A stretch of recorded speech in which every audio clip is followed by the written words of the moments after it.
কেমন আছো ছোট্ট বন্ধুরা? অনেক দিন হলো তোমাদের সঙ্গে দেখা হয়নি। তো আজকে আমি তোমাদেরকে শেখাতে চলেছি মাল্টিপ্লিকেশন। আর এটা হলো মাল্টিপ্লিকেশনের সাইন।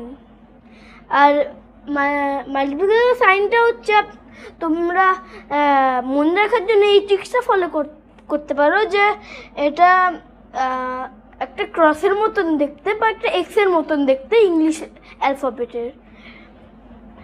তো আজকে আমি তোমাদেরকে double digit multiply by single digit শেখাবো।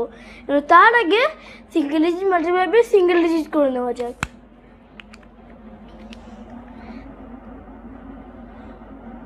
তাহলে দেখো, এখানে আমি লিখছি 9 মাল্টিপ্লাই বাই 8।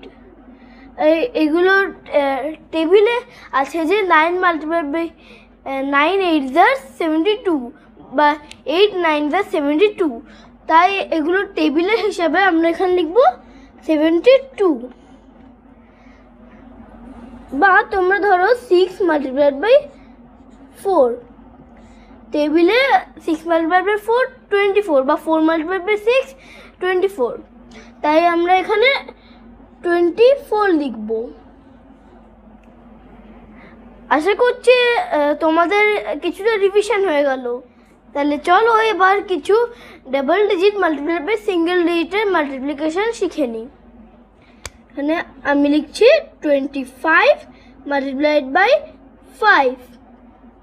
তাহলে 5 5 দ্বারা আমরা এখানে করে দেবো 25 এর 5, আর 2টা আমাদের হাতে থাকবে। আর এই কোনাকুনি মাল্টিপ্লিকেশনটা করে আমাদের হচ্ছে 2 5 = 10, 10 + 2 12। তাহলে আমাদের এখানে অ্যান্সার আসছে 125। তাহলে এবার আমি লিখছি 48 মাল্টিপ্লাইড বাই 6। তাহলে এবার আমরা করব 6 8 = 48 এর 8, আর 4 হাতে থাকবে।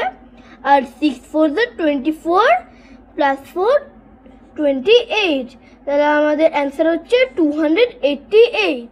তো আশা করি তোমরা এই ভিডিওটা থেকে double digit multiply by single digit মাল্টিপ্লিকেশনের ব্যাপারে একটু জানতে পারলে। ভিডিওটা ভালো লেগে থাকে তাহলে সাবস্ক্রাইব, লাইক আর শেয়ার করে দিও। টাটা।